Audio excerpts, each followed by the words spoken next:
Ingeniería ambiental, la carrera de ingeniería ambiental, estamos, sí. Alguien más, bueno, nuestros compañeros son del mismo departamento de ingeniería civil y ambiental de la carrera de ingeniería civil, específicamente de la materia de hidráulica en canales, y también tenemos bueno, de la materia de economía ecológica y las demás materias que ustedes están llevando, ¿de acuerdo?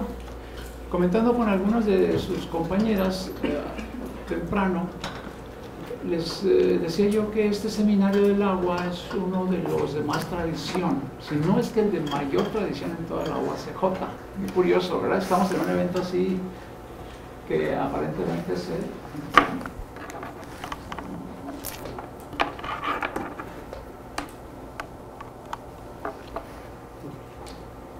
bueno, entonces no se va a escuchar aquí porque es para fines de grabación. Igual en la parte de preguntas y respuestas les voy a pasar el micrófono para que llevemos a cabo todo el proceso de videograbación, ¿de acuerdo?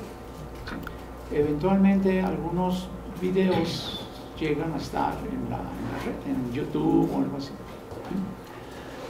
Bueno, entonces decíamos que, ya se me olvidó, que este es uno de los de mayor tradición, ¿no? Junto con el del Seminario de Estudios de Género, ya tenemos alrededor de 15 años. ¿En qué consiste? Bueno, pues consiste en alrededor de unas 4 conferencias por semestre con temas relacionados con el agua. Y como el agua es la vida, pues hemos tenido hasta poetas, ¿no? que nos han compartido sus escritos, sus poemas y cosas así. Bueno, en esta ocasión pues tenemos un tema muy importante, porque déjenme comentarles que estamos teniendo problemas muy serios de calidad del agua en Ciudad Juárez por motivo de que como el acuífero se está sobreexplotando, entonces nos estamos acabando una primera capa de agua que se conoce como agua dulce y que es la que tienen todos los acuíferos. Después de la primera capa más superficial viene otro volumen de millones de metros cúbicos, es decir, que el agua no es que se esté agotando cuantitativamente del todo, no es eso, sino de que la primera capa de agua dulce es la que se nos está agotando, y cuando empezamos a extraer agua de la capa inferior, que es aguas que se conocen como aguas prehistóricas o aguas bueno, las aguas antiguas, estas aguas han estado mucho tiempo en contacto con el medio físico, y cuando están en contacto con el medio físico, pues entre otras cosas tienen problemas de dilución de arsénico.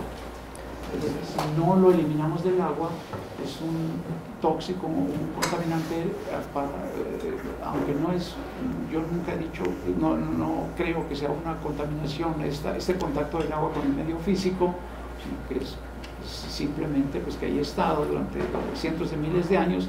Entonces el arsénico es un elemento cancerígeno, ¿verdad? Y que en el largo plazo nos puede afectar por el proceso de bioacumulación. Entonces la importancia de este tipo de eventos como de esta mañana es, entre otras cosas, de que no podemos tomar agua de la llave de Ciudad Juárez. Fíjense qué importante connotación, de no podemos tomar agua de la llave de hecho, ¿no? Y hay un estudio que, por cierto, la doctora de este estudio me habló en la mañana y me dijo que no podía estar en la conferencia del doctor Rubí, pero que le gustaría mucho que el doctor le hiciera llegar su ponencia, porque ella fue la primera que, con los datos de la Junta Municipal de Agua y Saneamiento, hizo este descubrimiento, ¿no? Ya de alrededor del 74% de pozos de la Junta Municipal con contenido de arsénico que sobrepasa la norma de la Organización Mundial de la Salud, de la OMS, aunque todavía no superamos la norma de la norma oficial mexicana. Entonces el organismo operador tiene este argumento, ¿verdad? De decir, no, estamos dentro de la norma oficial mexicana, pero la mayoría de los países se están acogiendo, están adoptando los criterios de la OMS, que son más rigurosos por cuestiones de seguridad, de salud pública, ¿no? Pero además, si bien es cierto, estamos todavía por debajo del máximo de concentración de arsénico requerido, la realidad es que estamos en una situación de alerta porque estamos ya casi al límite, ¿no? Entonces estamos a punto, ya superamos la norma de la OMS, estamos a punto de superar la de la norma oficial mexicana. Entonces, en este tipo de eventos, pues nosotros les decimos a los jóvenes que ya no consuman por un criterio que ustedes lo van a ver durante su carrera, que se llama principio precautorio. El principio precautorio en ingeniería ambiental significa: no esperes a tener toda la evidencia científica para tomar medidas, ¿no? Entonces no esperemos a que declaren, si es que alguna vez lo reconocen, que ya rebasamos los criterios de la norma oficial mexicana para dejar de consumir. No sé si me explico, porque puede ser tarde, ¿no? Pero por otro lado, no se vayan a angustiar ni a preocupar si se van a bañar, o si se bañaron, no les va a pasar nada, o si van a tomarse un vaso de agua en la noche, eso no les ocasiona nada. Estamos hablando de procesos que duran décadas y todo eso, ¿no? Y que son procesos de bioacumulación, pero que, de acuerdo con el principio precautorio, hay que empezar a tomar medidas, ¿no? Y una medida que, al menos yo como catedrático, que además estuve de cerca porque fui al asesor de este estudiante de doctorado, pues sí asumo mi responsabilidad, les digo a los jóvenes, no más agua de allá, ¿no? Bueno, en fin, pero ni se preocupen ni nada, no sucede nada, son procesos que duran de décadas, ¿no? Además, ustedes saben que este padecimiento es multifactorial, ¿no? Tiene que ver con cuestiones genéticas, con una serie de cosas, ¿no? Así que no quiero que se alarmen, pero sí que recuerden el principio precautorio y es mejor tomar medidas desde ahora, ¿no les parece? Bueno, ya les robé mucho tiempo al doctor. El doctor Humberto Rubí Juárez, pues tenemos el agrado, todavía seguimos con la satisfacción de haberlo incorporado a nuestro cuerpo profesoral en la UACJ. Él es ingeniero químico de origen del Instituto Tecnológico de Toluca. Él hizo estudios de posgrado, maestría en la Universidad Autónoma del Estado de México en Ciencias del Agua. Y yo también, escuchaba mucho de los trabajos de la UAM en Ciencias del Agua, porque son fuertes en este programa, ¿no? Pero finalmente culminó sus estudios de doctorado, que es el máximo título que una institución de educación superior otorga en ciencias ambientales. Así que pues está muy bien ubicado en nuestro programa, ¿verdad? Y además impartió cursos y fue docente e investigador en la Universidad Politécnica del Valle de Toluca, y en la actualidad ya como profesor investigador de tiempo completo de la UACJ. Ahorita se encuentra impartiendo las materias de química orgánica, instrumentación y muestreo ambiental. Entonces nuestro tema de hoy, muy importante, el arsénico en agua subterránea, ocurrencia y métodos de tratamiento. Pues bienvenido, doctor Rubí, gracias por el tiempo que le dedicaste a este tema y gracias por compartir tus conocimientos. Adelante. Bueno, buenos días antes que nada. Aunque yo no soy originario de Ciudad Juárez, ya lo ha comentado el doctor y ya me lo había comentado a mí, la concentración de arsénico ya es elevada, e incluso en agua potable, si ustedes la consiguen directamente de un pozo, o al menos ya puede estar fuera de norma, ¿no? Entonces, nosotros tenemos que el arsénico es un elemento del grupo 15, tiene un número atómico 33, igual a 33, sus estados de oxidación son -3, 0, 3 y 5. Todo lo que les comencé con esto que les comento, y desde aquí ya viene un estado de alerta. El primer estado de alerta que se tiene a nivel mundial es que se ha reconocido en más de 20 países que ya se tienen problemas de contaminación con arsénico, y lo que nos compete a nosotros es que México ya está en esa situación. 150 millones de personas se dice que se van a ver afectadas por contaminación de arsénico en los próximos años. Nosotros tenemos al arsénico, en lo que a nosotros nos compete, con dos estados de oxidación, arsénico pentavalente y arsénico trivalente. En su forma inorgánica, el arsénico pentavalente está como ácido arsénico, el que tenemos acá, y en su forma trivalente como ácido arsenioso. Cualquiera de esas dos especies inorgánicas puede estar total o parcialmente desprotonada. En el caso, por ejemplo, del ácido arsenioso, tenemos una desprotonación, por acá están, de hidrógeno arsenito. Es una forma desprotonada, ¿no?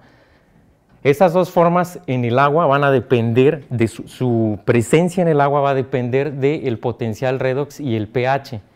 Además de las formas inorgánicas, el ácido arsénico y el ácido arsenioso, total o parcialmente desprotonados, nosotros tenemos formas orgánicas del arsénico que están metiladas. Un ejemplo de eso es el monometil arseniato. Bueno, seguimos con las formas inorgánicas. ¿Cuáles son las que más van a predominar en pHs típicos de aguas naturales? Entendiéndose como pHs típicos de aguas naturales, un rango que va desde 5 a 8. Va a ser el hidrógeno arseniato y el dihidrógeno arseniato, cuando estamos hablando de arsénico pentavalente, y el ácido arsenioso, cuando estamos hablando de arsénico trivalente. La relación que se presenta en el agua como proporción de arsénico pentavalente a arsénico trivalente es de 4 a 1. Bien. Hasta ahora ya se han reconocido 320 minerales que contienen arsénico. Son una gran cantidad, como se pueden dar cuenta. De ellos yo les presento un ejemplo de 4 típicos con sus orígenes para cada uno de ellos. La mayoría de ellos coinciden en un tipo de origen, los depósitos hidrotermales. En un depósito hidrotermal lo que nosotros tenemos es un gradiente de temperatura entre el magma y el agua circundante alrededor de él. El agua que está circundando alrededor del magma tiene iones metálicos. Cuando se disuelven esos iones metálicos en el agua, puede ocurrir también otro fenómeno en el que disminuye la presión o disminuye la temperatura. Y esos iones que estaban en solución acuosa, esos iones metálicos, al disminuir la presión o la temperatura, se liberan y se forman los minerales que están aquí presentes. Otra forma, u otro origen más bien, de estos minerales que contienen arsénico son las rocas ígneas intrusivas y las rocas metamórficas que están por acá. En las rocas ígneas, como ustedes lo verán o lo sabrán, se forman por el enfriamiento gradual o progresivo del magma. Y son intrusivas, a diferencia de las rocas ígneas extrusivas, porque se encuentran a varios kilómetros de profundidad respecto al nivel del suelo. Las rocas metamórficas, esas cambian continuamente por efecto del calor y de la presión. Y pues creo que esas son todas. Bueno. Uno de los factores que influye a que el arsénico pueda estar feliz en grandes concentraciones en el agua se debe a su solubilidad. Y ustedes pueden ver que para el óxido de arsénico 5 puede llegar hasta solubilizarse 66 gramos por cada 100 gramos de agua. Entonces es una cantidad importante. No sé si alguna vez habían observado diagramas de especiación. Estos se obtienen a diferentes concentraciones, disolviendo compuestos que contienen arsénico, y en ellos se expresa la predominancia acá en el eje Y contra el pH acá en el eje X. Son 5 las especies comprendidas entre un pH de 0 y 14 que se pueden encontrar de ácido arsenioso. Las formas protonadas, como esta y esta, se pueden encontrar también a valores bajos de pH. ¿Qué significa un diagrama de este tipo? Que el ácido arsénico a un pH de 4 está casi al 100%, todos los demás van a estar ausentes. ¿Se entiende, no? Para el caso del ácido arsénico, tenemos ahora 4 especies en un rango de 0 a 14 de pH, en donde las especies protonadas igualmente están a valores de pH bajo. Eso se debe, al igual que en el caso anterior, a que a un pH bajo nosotros tenemos una predominancia de iones hidrógeno. Bueno.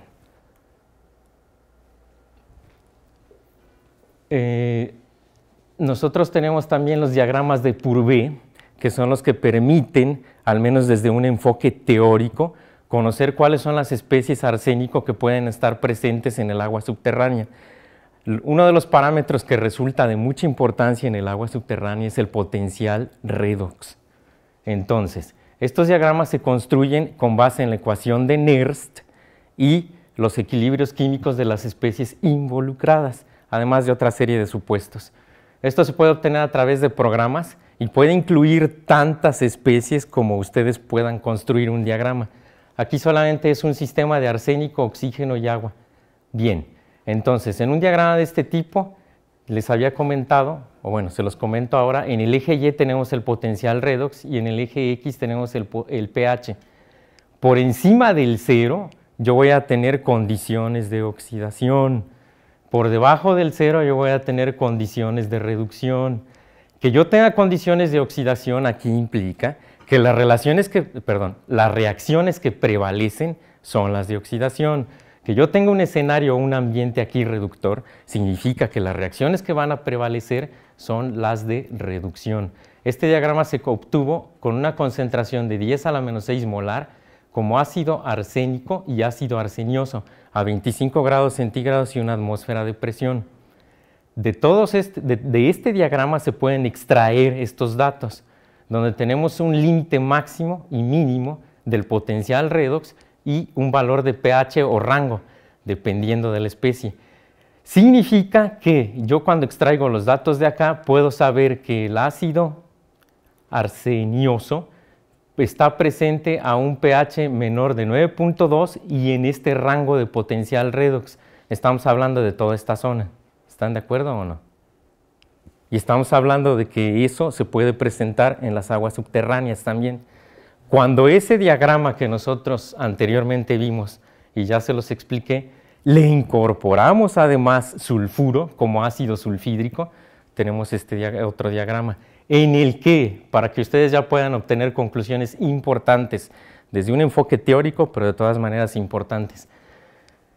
Si nosotros consideramos un potencial redox de menos 0.24 hasta 0.26 aproximadamente, típico de la mayoría de las aguas subterráneas, y un pH entre 5 y 8, podemos establecer que las especies presentes en esas condiciones serían el dihidrogenoarseniato, el monohidrogenoarseniato, el ácido arsenioso, el trisulfuro de arsénico y el disulfuro de arsénico. Otra cuestión importante aquí que se debe de mencionar es que acá estarían las aguas superficiales que no competen al tema del día de hoy, pero solo para que vean dónde estamos localizados. Si ustedes se dan cuenta, aquí tenemos condiciones oxidantes. Si estamos aquí, tenemos condiciones medianamente oxidantes, pero también reductoras.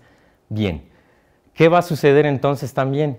Que las especies con arsénico trivalente van a ser las que prevalezcan en el agua subterránea, mientras que las especies con arsénico pentavalente son las que prevalecerán en aguas superficiales. Un estudio realizado por la EPA, en donde se evaluó las concentraciones de arsénico en el medio ambiente, de hecho no es un estudio de la EPA, ellos acudieron a otra fuente bibliográfica del año aproximadamente 1977,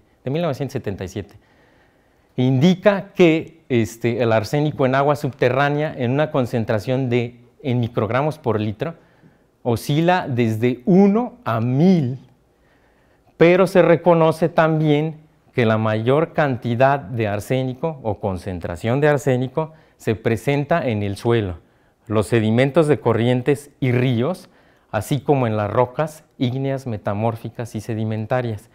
Un comentario adicional, Esto seguramente es resultado de un promedio de varias concentraciones tomadas en diferentes tipos de aguas subterráneas en diferentes partes del mundo. Aunque no se establece en cuáles partes del mundo, se deja ver que esto es un promedio, porque puede haber concentraciones en microgramos por litro, dependiendo del agua subterránea, que van más allá de 10.000 microgramos por litro.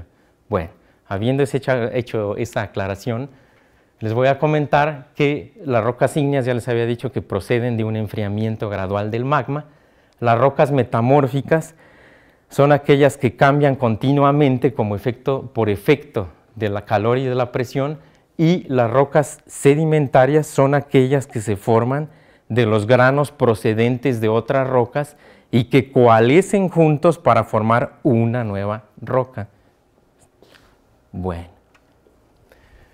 las fuentes principales de arsénico en aguas subterráneas se reconocen 3 de ellas. Puede haber más y varía dependiendo de la literatura que se haya sido consultada. Tenemos nosotros los fluidos geotérmicos entonces. ¿En qué consisten los fluidos geotérmicos?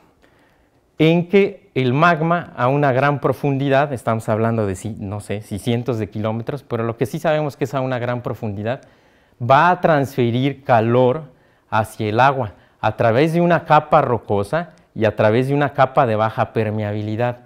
Cuando yo incremento la temperatura del agua subterránea, lo que va a suceder es que va a estar propensa a lixiviar el arsénico de los minerales. Bueno, espero que entiendan qué significa lixiviación. Nosotros tenemos entonces en el agua subterránea 2 fronteras que la delimitan. Va a ser esa capa de baja permeabilidad y esa capa freática. Bueno, otra fuente de arsénico en las aguas procede de 2 procesos, uno de ellos en condiciones aeróbicas y el otro en condiciones anaeróbicas. Para las condiciones aeróbicas, el proceso se conoce como disolución oxidativa. La reacción general se presenta aquí. Y como ejemplo tenemos la pirita. De la pirita es donde procede el arsénico pentavalente o trivalente. La pirita tiene que reaccionar con el oxígeno para que se forme hidróxido de hierro. E insisto, en ese proceso se libera el arsénico, puesto que en minerales como la pirita puede haber concentraciones de arsénico de hasta el 10%.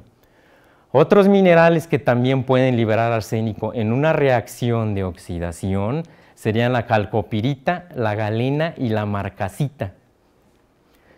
Por otra parte, en condiciones anaeróbicas el proceso se conoce como disolución reductiva. ¿Qué se puede esperar antes de que les hable un poco de esta reacción? Que en el agua subterránea prevalezcan condiciones aeróbicas o anaeróbicas. Las que prevalecen son las anaeróbicas, en ausencia de oxígeno libre. Por eso es que uno de los fenómenos más reconocidos como aquellos que contribuyen al arsénico en el agua subterránea se refiere a la disolución reductiva. La reacción general está representada aquí y nosotros tenemos que partir de un mineral constituido por oxidróxido de hierro. El oxidróxido de hierro en presencia de materia orgánica y mediado el proceso por microorganismos es como se libera entonces el arsénico. El hierro 3 pasa a hierro 2, ahí está la reducción, ¿están de acuerdo? Bueno, pues eso sería lo que corresponde a las condiciones anaeróbicas de la disolución reductiva, pero hace falta algo más. Este oxidróxido de hierro conforma 4 minerales, la goetita, la caganeíta, la lepidocrosita y la feroxiita. Otra de las fuentes de arsénico que le sigue en importancia de impacto es la oxidación de la arsenopirita. Ustedes pueden percatarse de que ya tenemos el arsénico. Cuando se oxida la arsenopirita, para que el hierro se libere en solución acuosa, también se libera el arsénico. El arsénico aquí está en su forma trivalente. Esas son las fuentes, digamos, naturales con las que el arsénico puede estar presente en las aguas subterráneas. Las fuentes antropogénicas se dividen en dos, en contribución directa e indirecta. En cuanto a la contribución directa, hay muchos ejemplos. Yo solamente les menciono 4 de los cuales se consideran muy importantes y no sé si incluso de ellos, alguno de ellos todavía tenga mucho impacto en la actualidad. Yo esperaría que sí. Cuando hablamos de minería y procesos metalúrgicos, ellos generan desechos. Esos desechos que ellos generan son los que contienen arsénico que pueden impactar al medio ambiente. Acá tenemos los conservantes de madera. Esos son los que se utilizan para que la madera no se apolille. El compuesto que se utiliza como conservante de madera es el arseniato de cobre cromatado. También se utilizan todavía pesticidas, seguramente. En muchos lugares en el mundo deben de utilizarse pesticidas con base de arsénico. Y este compuesto que tenemos acá se llama acetoarsenito de cobre, utilizado todavía como pesticida. Tenemos también otra contribución como vertidos de industrias químicas, específicamente la industria textilera. Descarga agua que contiene varios metales pesados, al igual que el arsénico, y pues esa es una fuente importante de contribución también. Otra, que no sé si ustedes tenían conocimiento de ella, pero los promotores de crecimiento, conocidos como hormonas popularmente, contienen un compuesto que se llama rosarxona. La rosarxona tiene arsénico y se suministra, o mejor dicho, se administra a las aves de corral, específicamente el pollo. Los que comercializan la rosarxona comentan que toda se elimina por la excreta del animal. Sin embargo, también una parte se debe de bioacumular. Lo que concluyo es que no es bueno que se consuma mucho carne de pollo también, ¿no? Pero bueno. Otra fuente indirecta, mejor dicho, la contribución indirecta de las fuentes antropogénicas al arsénico en el agua se debe a los residuos orgánicos que promueven la disolución reductiva. La disolución reductiva, si ustedes recuerdan, necesita de la presencia de la materia orgánica y es un proceso mediado por microorganismos. Lo que significa que, ¿cómo podríamos nosotros tener un ejemplo en el cual se alcanzan, la materia orgánica pueda alcanzar las aguas subterráneas? Sí, los lixiviados son una fuente maravillosa de carga orgánica y pueden llegar hasta el agua subterránea, ¿no? Los lixiviados, ¿dónde se generan? En los rellenos sanitarios y en los vertederos. Y ese es un problema común en el país, en México, ¿no? Otra de las contribuciones del arsénico, indirecta, pero de todas maneras en la que influye el hombre, obviamente, por eso es indirecta, se debe a las excavaciones no controladas que repentinamente puede llegar a realizar el ser humano, en las que además no se tiene un control de carcasa. Los pozos se supone que deben de tener un recubrimiento para el cual, con el propósito de que tenga una seguridad estructural la excavación. Si yo realizo una excavación donde no recubro las paredes con una carcasa, no tengo esa seguridad estructural. Pero bueno, en términos que a nosotros nos atañe, lo que sucede cuando yo excavo y no tengo una carcasa es que voy a redireccionar el flujo del agua subterránea. Si yo lo redirecciono, entonces voy a permitir que lo que yo tenía confinado en un acuífero, ahora ya va a poderse desplazar hacia otros lugares. Esa agua, si contenía arsénico en ese acuífero a una alta concentración, ahora ya se va a poder dirigir hacia otros lugares y va a contaminar otras fuentes que no estaban contaminadas. O si esa agua que no estaba contaminada, a la hora de tener un nuevo camino por el cual se puede dirigir, puede empezar a captar arsénico de los minerales. El ser humano influye en todo lo que tiene que ver con destrucción del planeta, pero bueno, no siempre. En este caso sí. Bueno, antes de pasar a los tratamientos, quiero comentarles lo que se ha realizado en cuanto a la normatividad y que resulta importante desde el punto de vista, hay que criticarlo, pero bueno, nosotros tenemos que el arsénico tiene un límite máximo permisible de 0.05 miligramos por litro y este límite es para el uso y consumo de agua potable. se fijó en la norma oficial mexicana 127 y apareció hasta 1994. Antes de eso no existía ningún límite máximo permisible para el arsénico. Bueno, en una modificación que se realizó en la norma del 2000, se estableció que este límite máximo permisible de 0.05 miligramos por litro iba a comenzar a disminuir progresivamente desde 0.045 hasta 0.025 en cada uno de los años desde el 2001 hasta el 2005. En este momento la normatividad indica que el límite máximo permisible es de 0.025 y prevalece hasta ahora, a pesar de que estemos en el año 2018. Y les voy a decir por qué. Esto fue para el 2005, Mientras México tenía esta situación, la Organización Mundial de la Salud, la OMS, decretó desde 1958 que la concentración máxima permisible de arsénico iba a ser de 200 microgramos por litro. Para el año de 1983 la había reducido ya a 50 microgramos por litro. Después, para el año de 1993 la redujo aún más y es la que prevalece hasta ahora, de 10 microgramos por litro. ¿Qué pasa con nosotros en México? Primero les comenté que se estableció apenas hasta 1994. El valor de 50 microgramos por litro que fue adoptado por la OMS en 1983 fue adoptado en México hasta 1994, 11 años después. Bueno, posteriormente aquí en México, otra modificación a la norma de 1994, la 127, en ella se estableció que la concentración máxima iba a ser de 10 microgramos por litro. Este valor ya es coincidente con el que establece la Organización Mundial de la Salud en 1993.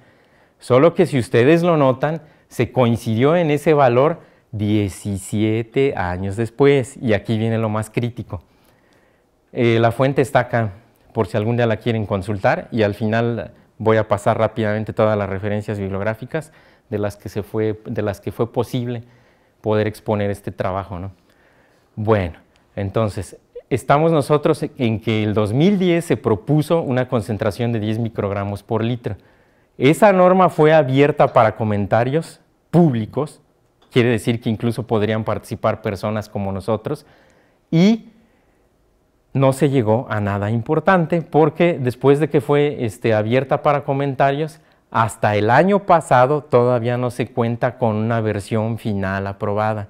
Esto de 10 microgramos por litro aún no aplica. Seguimos todavía con la concentración que fue aprobada para el año 2005 de 25 microgramos por litro. Y eso significa que estamos 2.5 veces más arriba del valor que ya estableció la OMS en el año de 1993. Esa es una gran diferencia, ¿no? Pero bueno, continuando ahora sí con los métodos de tratamiento en los que interviene la coagulación y precipitación como fenómeno, podemos tener tres: la coagulación con sales, como sales de hierro y aluminio, el ablandamiento con cal y la coprecipitación. Y en las siguientes diapositivas, para todos aquellos que tal vez no sean amantes de la química, aquí se confirma la importancia, ¿no? No, me equivoqué. No, sí es esta, es correcto. La importancia de la química ya se habló de ella. Se confirmó la importancia de la química cuando ustedes pudieron observar que el arsénico proviene de la pirita y es un proceso de óxido de reducción nada más, ¿no? Bueno, continuamos con los tratamientos entonces. Les hablé de coagulación, ablandamiento con cal y coprecipitación, comenzando con la coagulación. ¿Cuál es el principio que tiene la coagulación? La formación de agregados. Cuando yo formo esos agregados, esos van a ser capaces, o ellos más bien, van a ser capaces de absorber al arsénico. Cuando el agregado absorbe al arsénico, ya precipita. Quiere decir que el arsénico va a quedar contenido en el precipitado, el cual puedo remover mecánicamente. La coagulación requiere de sales o polímeros que se incorporan al agua que se desea tratar. Una observación: todos estos tratamientos, hasta antes de llegar a barreras reactivas permeables, hasta antes de llegar a barreras reactivas permeables, se pueden aplicar a escala laboratorio o a escala piloto. Las barreras reactivas permeables es así que se pueden aplicar a una escala real. Bueno, ¿qué va a suceder? Cuando yo incorporo una sal al agua, esta va a hidrolizar. El catión, producto de la hidrólisis, en este caso el aluminio, pudiera ser una sal de aluminio, va a formar un acuoión. El acuoión tiene 6 moléculas de agua que lo rodean.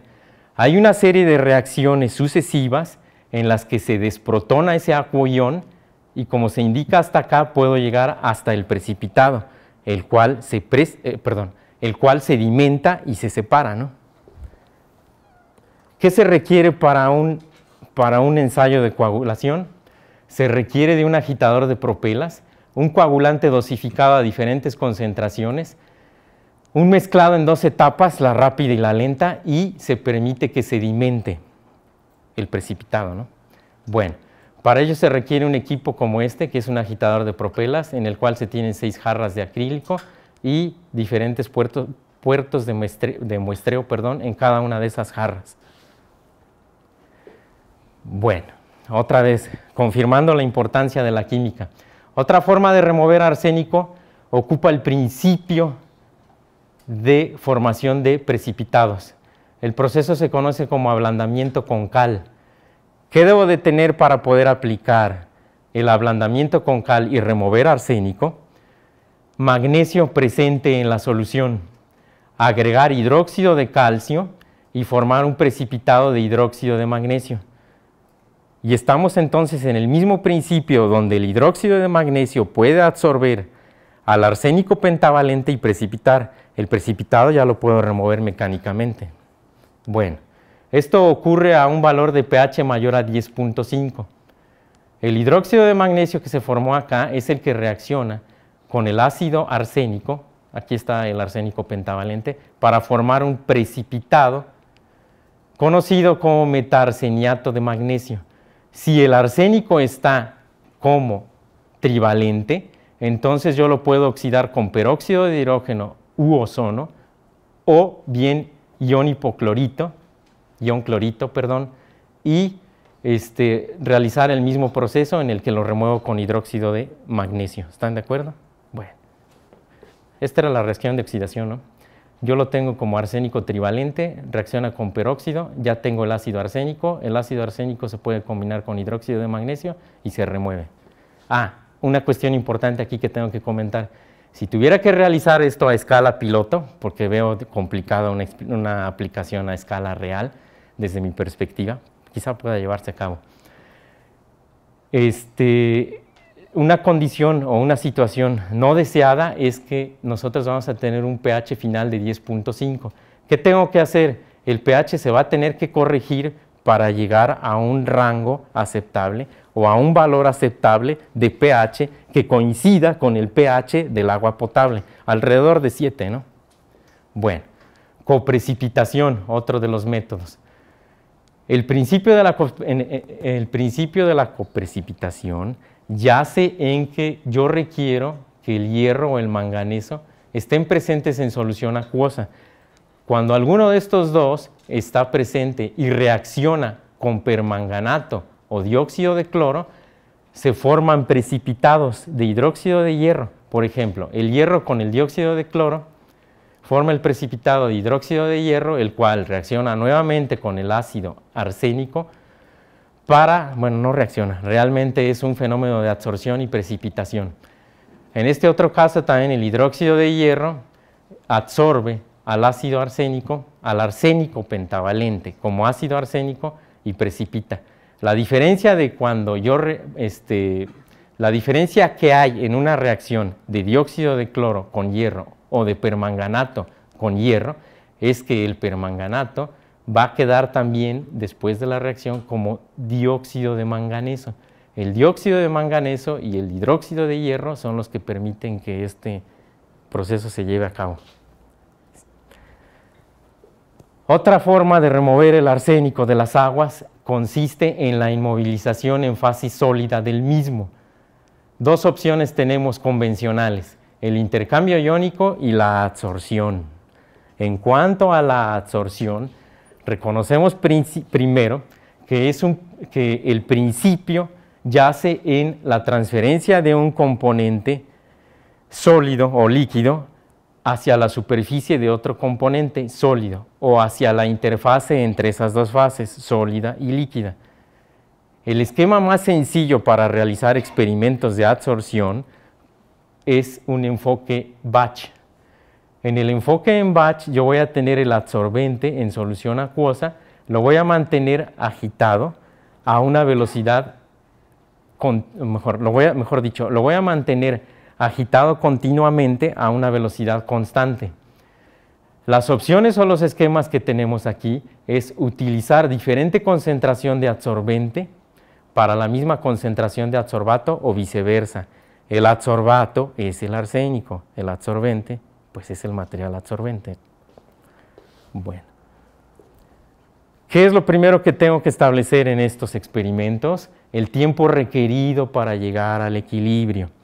Para llegar al equilibrio yo tengo que considerar esta expresión donde QE es la relación de adsorbato respecto del adsorbente y CE es la relación de adsorbato en solución. Esta es la expresión que yo ocuparía, donde además M es la masa del adsorbente y B es el volumen del líquido que nosotros estamos tratando.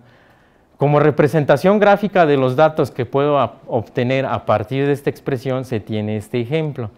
El equilibrio se alcanza a un tiempo de 40 minutos, donde ya puedo conocer el valor de QE y CE para esta masa de adsorbente en particular. ¿Qué puedo hacer después de que yo conozco ese tiempo requerido para alcanzar el equilibrio? Pues simple.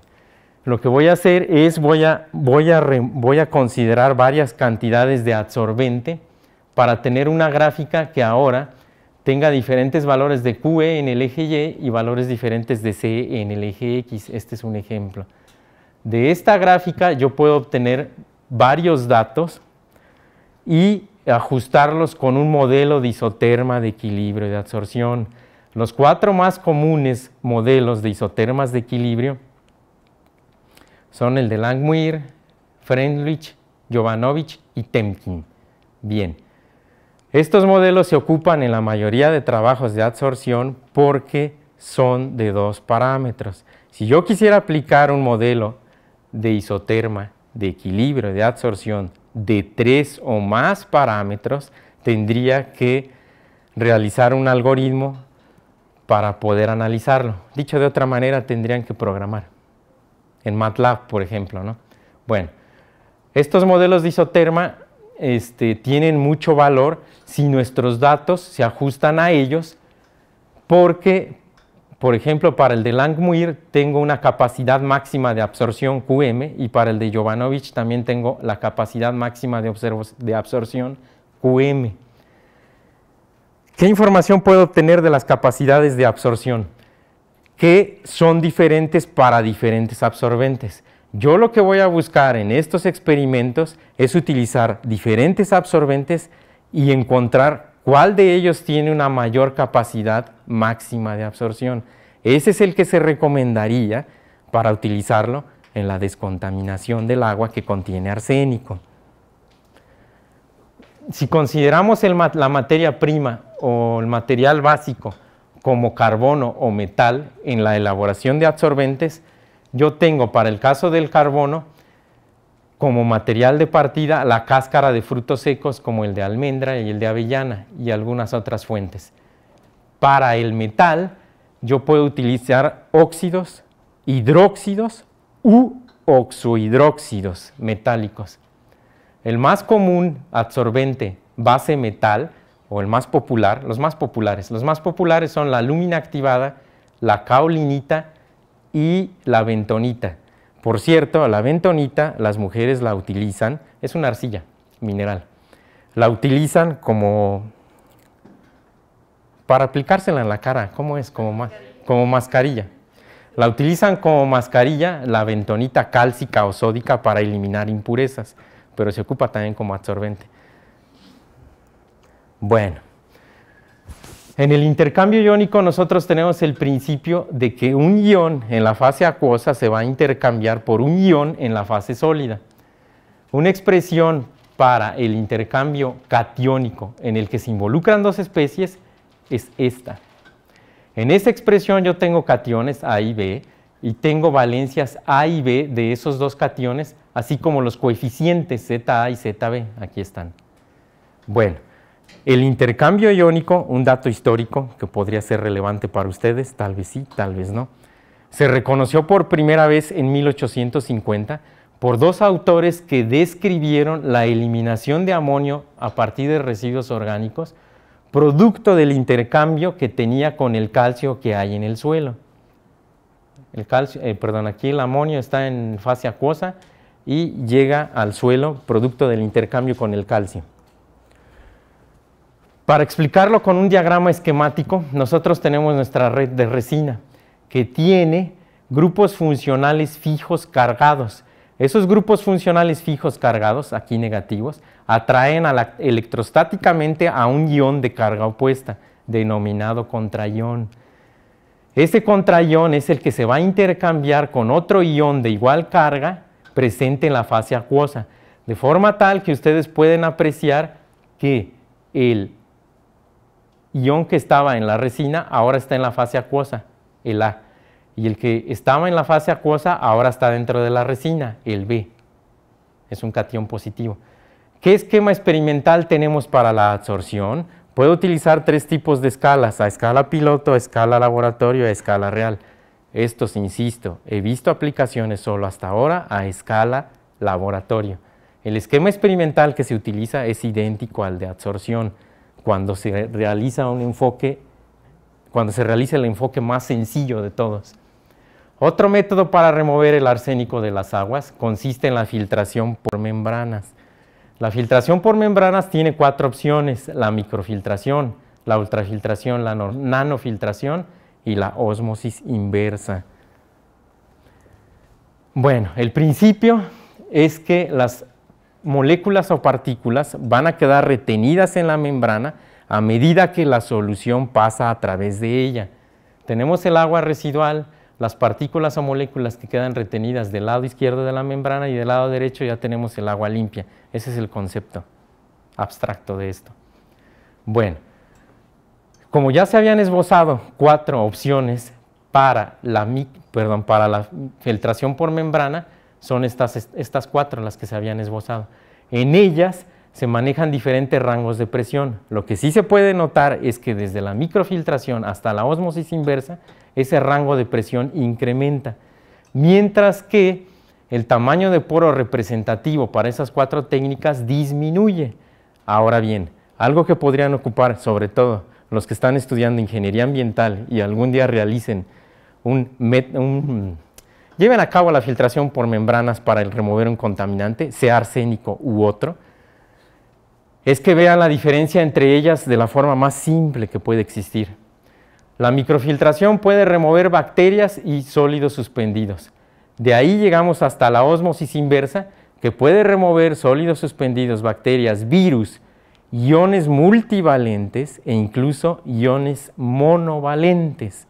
Además de todas estas aplicaciones que pueden llevarse a cabo con las diferentes membranas, también puedo remover arsénico, por supuesto, ¿no? Eso es lo que me compete a mí ahora en esta exposición.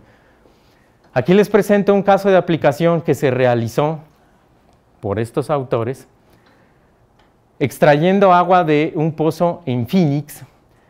Ellos utilizaron todas estas membranas de diferentes modelos y realizaron pruebas directas de filtración con membranas, ¿no? A excepción de estas otras tres, en la microfiltración se realizó una etapa previa de coagulación con cloruro férrico.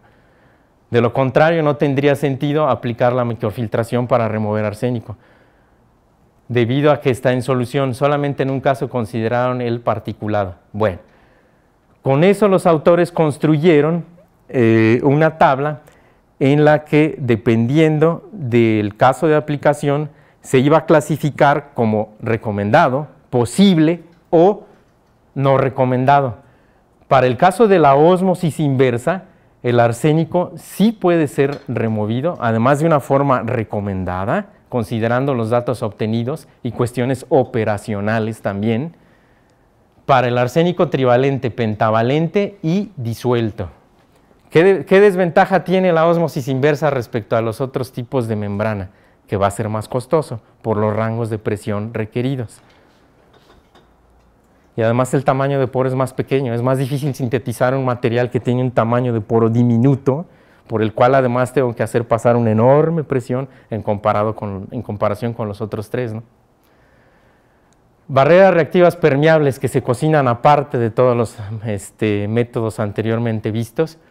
A diferencia de esos métodos, las barreras reactivas permeables sí se pueden aplicar en escala real. Una pregunta interesante que tal vez puedo yo investigar o podrían ustedes investigar, o al menos me gustaría conocer por propósitos de curiosidad, es si en México ya existe la aplicación de barreras reactivas permeables. No lo sé. Una barrera reactiva permeable es un emplazamiento permeable de un material que puede reaccionar con los contaminantes del agua para removerlos. Tienen una amplia aplicación ya las barreras reactivas permeables, tanto para contaminantes orgánicos como para contaminantes inorgánicos. Los contaminantes inorgánicos incluyen a metales y aniónicos. Dentro de los metales ustedes ya pueden ver el arsénico y otros tantos, ¿no? Y también se puede emplear para remover aniónicos como nitrato, sulfato y fosfato. Bien, ¿cuáles son los principios que se ocupan en las barreras reactivas permeables para remover contaminantes? Son la sorción, la precipitación y la degradación.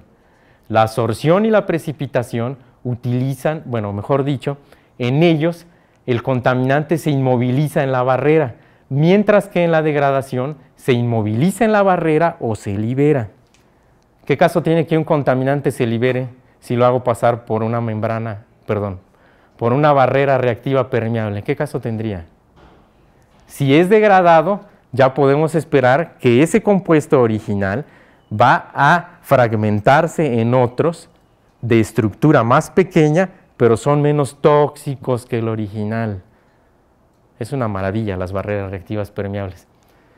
El medio que más se utiliza como medio reactivo es el hierro, y en condiciones anaeróbicas el hierro cero valente o valencia cero se va a oxidar hasta llegar a hidróxido de hierro en el agua.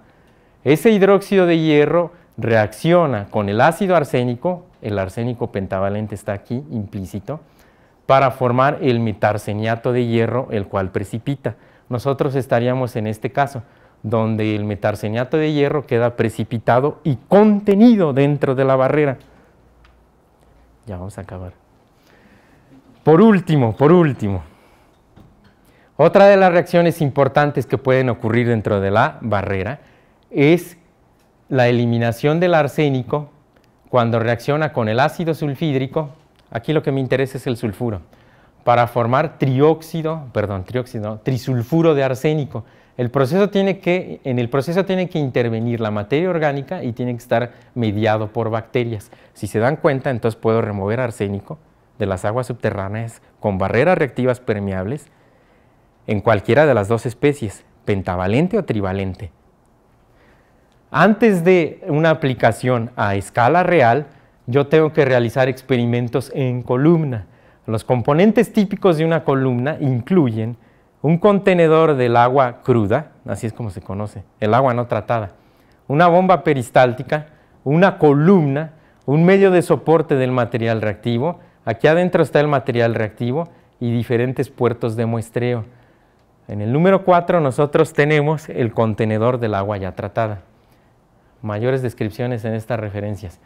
Toda esta información que yo obtenga de un ensayo a columna me permite determinar cuál va a ser el mejor medio reactivo, la cinética y la vida media, las propiedades hidráulicas del medio y la longevidad del medio.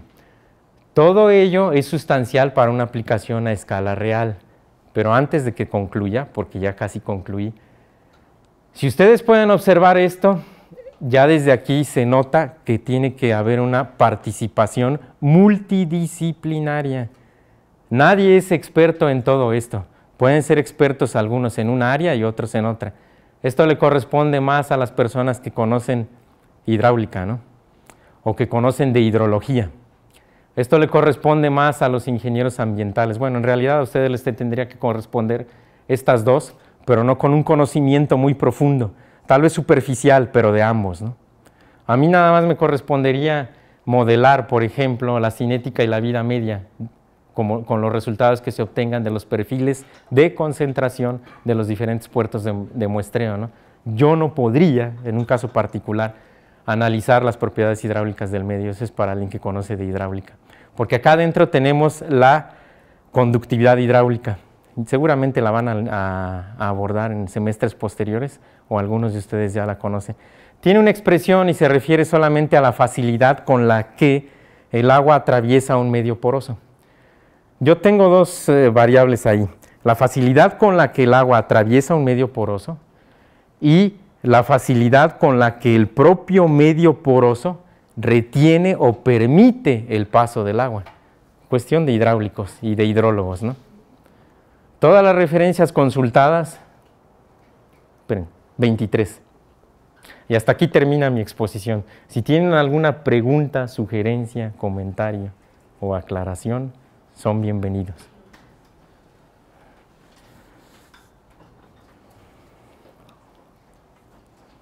Vamos a dar un aplauso a nuestro conferencista. Recuerden, estamos abordando un tema que nos atañe, ¿verdad? Como sociedad, y ustedes, siendo la parte más importante de la sociedad forense, pues debemos involucrarnos. Aparte de que ya se abren algunos posibles temas de proyectos de vinculación, desde luego, ¿no? Adelante. Preguntas, comentarios.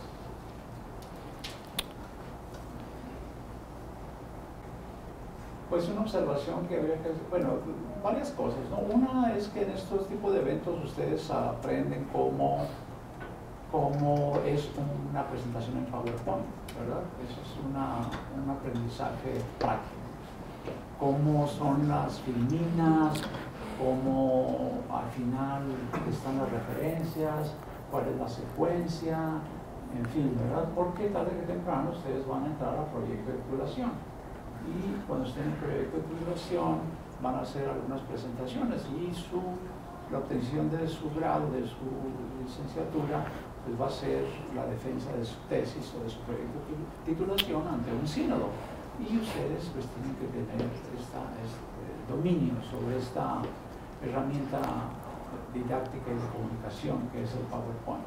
Entonces esto es muy interesante porque pues ven ustedes la pulcritud, la secuencia, la limpieza, la claridad del expositor, y esto es bueno para ustedes, ¿no? En segundo, lo que pudiésemos ver es el soporte teórico, ¿verdad? Estamos en una universidad, entonces pues estas ecuaciones de química que son difíciles inclusive para mí, pues las tenemos que abordar para darle la seriedad a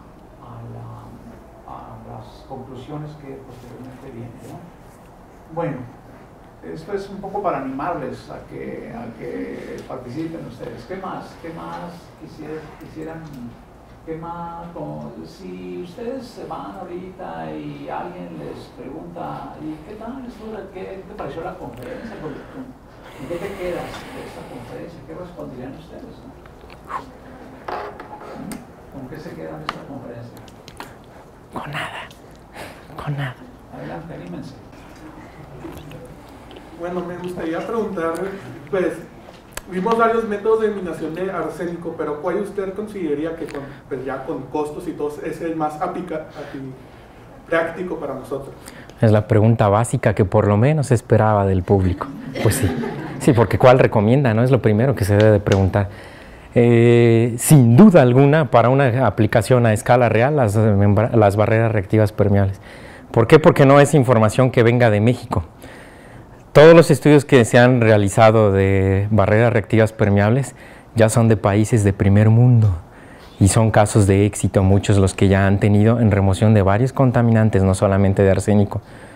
Sin duda, independientemente de la inversión que tengas que realizar, serían esas, las barreras reactivas permeables, que es un proyecto multidisciplinario, incluso reconociéndolo yo en propia persona, de asesoría de extranjeros, yo me decidiría por esa.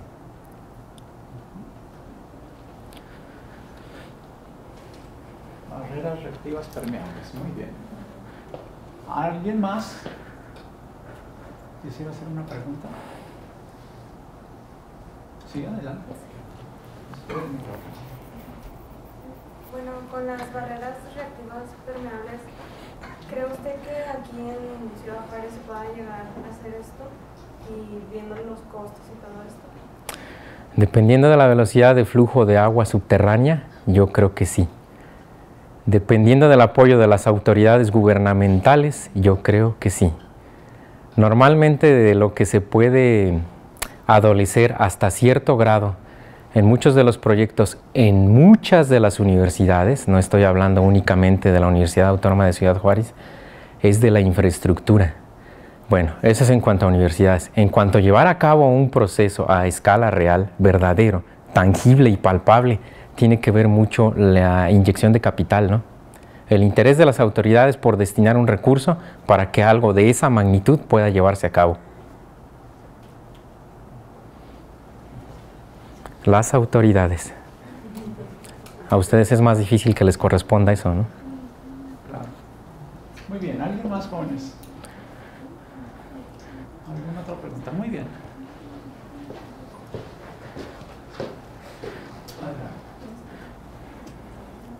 Bueno, mi pregunta es en base de que porque en la zona el suelo es mayormente calcáreo, ¿no? De los subsuelos.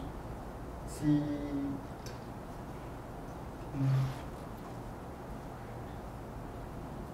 se tiene más o menos conocimiento de cuáles son los niveles que se manejan en la ciudad y cuál es el tipo que más se puede encontrar de ahí. ¿En niveles de arsénico?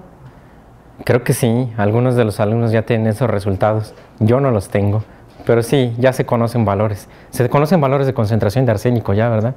Sí, claro.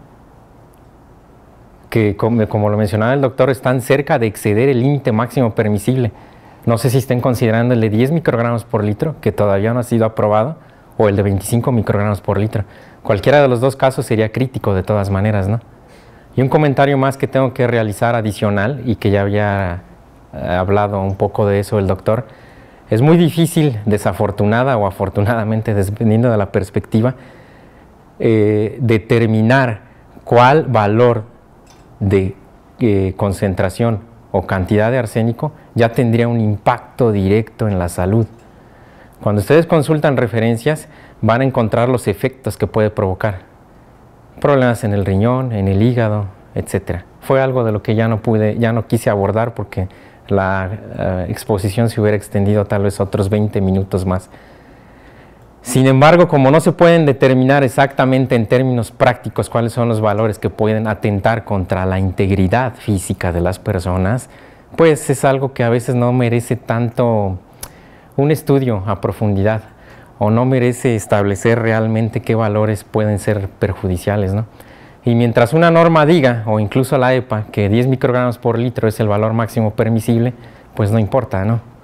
Mientras no vea que las personas están muriendo porque ingieren arsénico desde el agua, pues que siga así, ¿no? Y tampoco es para preocuparse, como lo decía el doctor, no quiere decir que porque ingieras un vaso que contiene arsénico, a menos de que sea una concentración elevadísima, tampoco yo tengo el valor.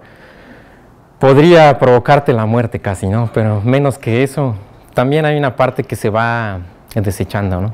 Depende de dos cuestiones, de las regiones y de las personas, ¿no? No todos tenemos la misma resistencia a los mismos contaminantes. Valores ya hay, no los conozco, no sé si excedan el valor de 10 o el valor de 25.